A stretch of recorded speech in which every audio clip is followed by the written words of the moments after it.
哟，大家好，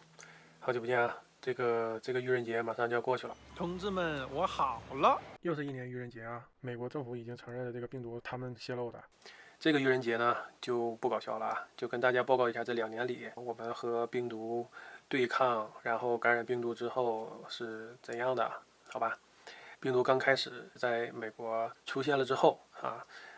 我的朋友的父母就感染了病毒。一直到现在啊，我对病毒的认识还是比较清醒的啊。病原体有很多啊，但这种病原体确定它是一种病毒了之后，病毒的特点是怎样的，你就知道怎么样去面对它，对吧？就是不能说它是一个什么样的病毒，然后它就像鸟一样可以飞，是吧？它不用附着在那个漂浮物上，不用附着在其他的物质上面，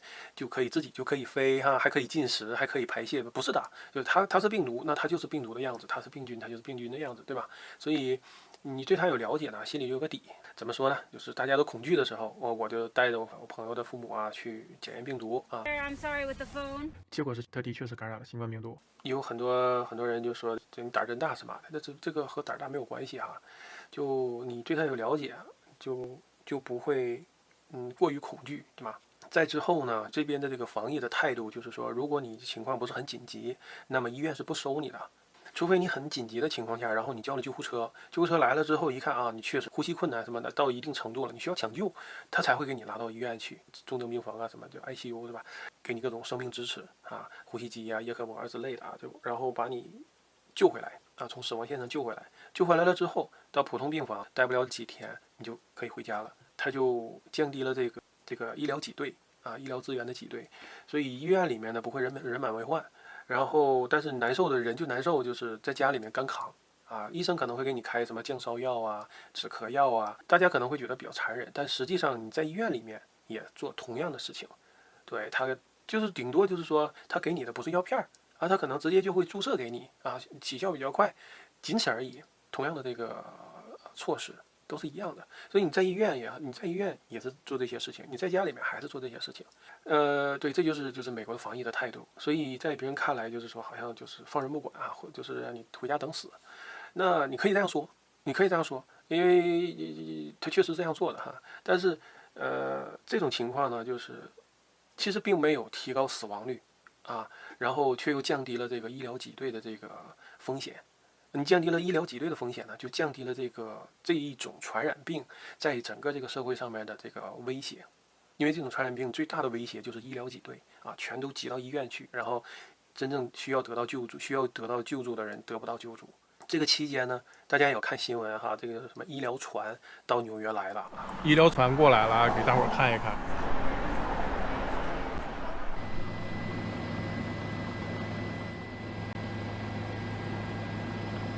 就把这个病人往上面送。大家可能以为就是把这个新冠的病人往上送，它不是的，它是把医院腾出来去应对这个新冠传染的这个疫情。医院里面原来的病人啊，没有威胁的病人送到医疗船上去。但好像没有用上啊，至少利用率没有那么高啊，很低。感染了之后呢，你不是重症呢，你回家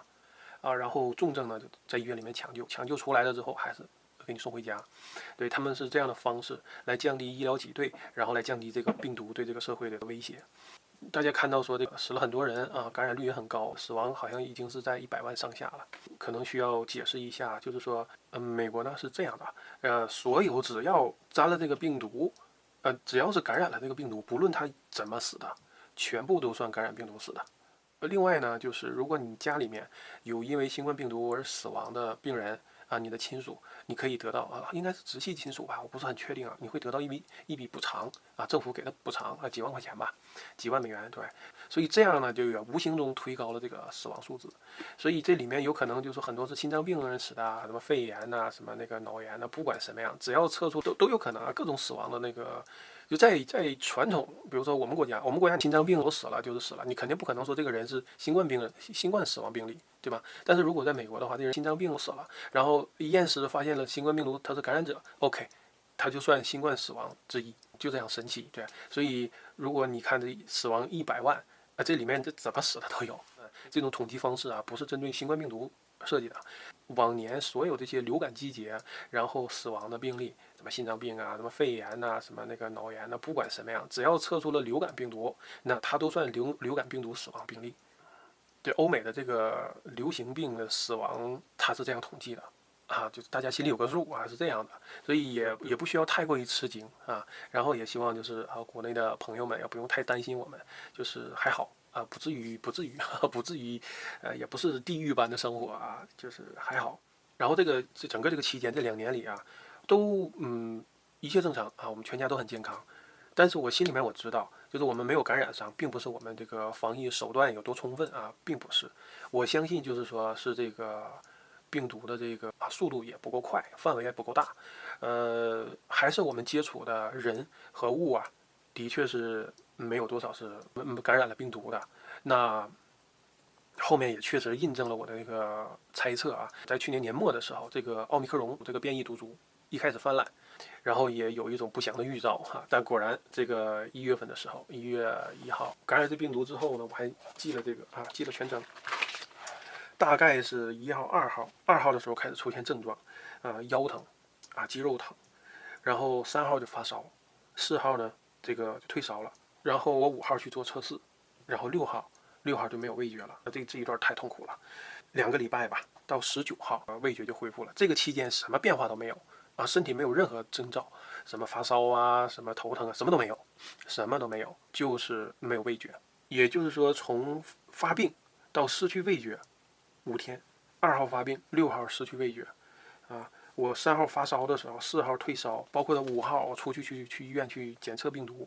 都还有味觉，然后6号就没有了。我为什么记得这么清楚？5号的时候我去医院回来还买了吃的，我吃东西还有味道呢。然后从6号开始失去味觉，一直7、8、9、10、11、12，这个后面的1个礼拜、2个礼拜，对，整整2个礼拜，